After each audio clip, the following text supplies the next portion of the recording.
Second আর বাকি আছে। আমার একটু সময় খেয়ে গেল ওখানে, একটু পাটা পিছলে গেছিল, কিন্তু ঠিক এই আছে। কোর্সে আর তোমার 3টে স্টেজ বাকি আছে। যদি তুমি ফিনিশ করে দাও আগামী 42 সেকেন্ডের মধ্যে, তাহলে এই টাকাটা কি বদল আনবে? এটা আমার জীবন বদলে দেবে ভাই। আমি আমার বাবা মায়ের জন্য অনেক কিছু করতে পারবো, তাদের চিকিৎসা করতে পারবো, খেয়াল রাখতে পারবো। ওরাই আমার সবকিছু, ওদের জন্য আমি এটুকু করতেই পারি ভাই। ও মাই গড ভাই, আমি সত্যিই চাই এরিক জিতুক। কোর্সটা ক্রমশই কঠিন হচ্ছে, এবার দেখা যাক এবার কি হয়। তুমি পারবে ভাই। থ্যাংক ইউ বয়েজ, ভালো করে খেলো, আমরা সবাই ঠিক তোমার আছে। সাথে আছি। তৈরি হলেই শুরু করে দাও। চলো। ও শুরু করেছে। ঠিক আছে, এই প্ল্যাটফর্মগুলো নড়ছে, পড়ে যেও না। দেখে সহজ মনে হলেও এটা বেশ জটিল জায়গা। প্ল্যাটফর্মগুলো জলের উপরে ভাসছে, নিচে আটকানো নেই। ও বেরিয়ে গেল, সেফ জোনে পৌঁছে গেছে। ঠিক আছে, আর 34 সেকেন্ড বাকি আছে, কিন্তু আমার মনে হয় না সেটা যথেষ্ট। ও ভাই, এর পরের পার্টে অনেকটা সময় লাগতে পারে। আগুনের মধ্য দিয়ে অবশ্যই তুমি সাঁতার কাটতে পারবে না, তাতে তুমি মারা যেতে পারো। তাই কোর্সের এই পরের পার্টটায় তোমাকে আগুনের নিচ দিয়ে সাঁতার কাটতে হবে। আমি সাঁতার মোটামুটি জানি, শুধু শ্বাসটা আটকে রাখতে হবে, কিন্তু আমি এটা করতেই হবে ভাই।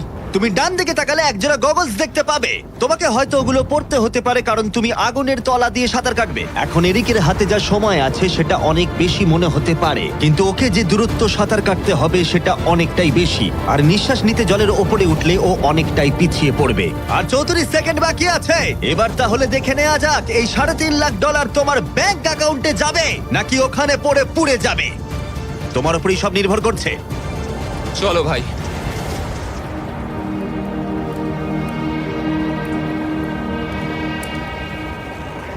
ও শুরু করে ও জলে দিয়েছে। ঝাঁপ মারলো, ও যেন আগুনের মাঝখানে না ওঠে। ওর হাতে আর মাত্র 30 সেকেন্ড আছে। ও এখন কোথায়? আমি ওকে দেখতেই পাচ্ছি না। কোথায় ও? ওই তো ওখানে। উঠে এসো, উঠে এসো, উঠে এসো, উঠে এসো, উঠে এসো। যতক্ষণ না উঠবে টাইমার স্টপ হবে না। এসো এসো, উঠে এসো, দড়িটা ধরে উঠে এসো। ঠিক আছে, এবার থামাও থামাও। 17 সেকেন্ড বাকি আছে। ঠিক আছে, শেষ অংশের জন্য সময় বেশি নেই। হ্যাঁ জানি বেশি সময় বাকি নেই, কিন্তু আমার পা গুলো ছোট হলেও খুব শক্তিশালী ভাই। ঠিক আছে, তুমি আগে ভালো করে নিঃশ্বাস নাও। ও হাঁপাতে হাঁপাতে কথা বলছে। এই শেষ অংশে এসে আমরা চাইবো তুমি এই ফায়ার প্রুফ স্যুটটাকে পরে নাও, কারণ তোমাকে এখন আগুনের মধ্য দিয়ে দৌড়তে হবে। পুরো সময় ধরে আমি আগুনকে কাটিয়ে কাটিয়ে বেরোচ্ছিলাম, আর এখন আমি আগুনের মধ্যে দিয়ে যেতে হবে। একদম ঠিক। আমার চারপাশে শুধু আগুন থাকবে। হ্যাঁ হ্যাঁ, তোমাকে আগুনের মধ্য দিয়ে যেতে হবে। তুমি জ্বলন্ত ঘর থেকে বেরিয়েছো, তোমাকে ক্যাননে করে ফায়ার করা হয়েছে, একটা উল্কার হাত থেকে তুমি বেঁচেছো, আর এখন তোমাকে আগুনের মধ্য দিয়ে দৌড়ে যেতে হবে, আর তোমার প্রাইজ মানি জিতে নিতে হবে। এই আগুনের মাঝখান দিয়ে ও আসবে কি করে? Good luck. এটা পারবো ভাই, ভাই। এই মানুষটা তো পাগল। এই স্যুটটা কিছুক্ষণের জন্য আগুন আটকে দেবে, তোমাকে এটা ভালো করে পরে নিতে হবে। আর শেষে এই হলো তোমার গ্লাভস। দেখতে পাচ্ছ তোমার $3.5 লাখ। আমি দেখতে পাচ্ছি ভাই। তোমার হাতে কিন্তু এখন আর মাত্র 17 সেকেন্ড বাকি আছে। এর মধ্যে তোমাকে দৌড়াতে হবে আগুনের জ্বলন্ত শিখার মধ্য দিয়ে, আর নিজের টাকা নিয়ে নিতে হবে। এটা শুধু একটা স্টান্ট। ও গ্রিন প্যাডটা থেকে বেরোলেই টাইমার শুরু হয়ে যাবে। আমাকে বলতেই হবে এই মানুষটা গোটা ভিডিওতে এতটুকু ভয় পায়নি, কিন্তু আমি বলবো যে এই ভিডিওতে এই প্রথমবারের জন্য নিজের টাকাটা হারিয়ে ফেলার ভয় ওকে আমি পেতে দেখলাম। খুব কম সময় বাকি আছে, ও কি পারবে এটা করতে? 3, 2, 1, চলো। ও সেফ জোন ছেড়ে বেরিয়ে গেল।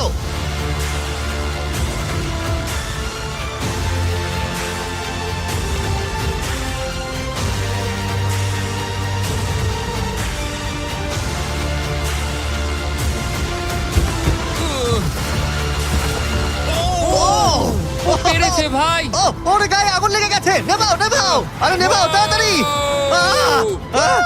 আরে এখন আগুন জ্বলছে, ওর গায়ে আগুন লেগেছে। এরিক অফিসিয়ালি জিতে নিয়েছে $3 লাখ।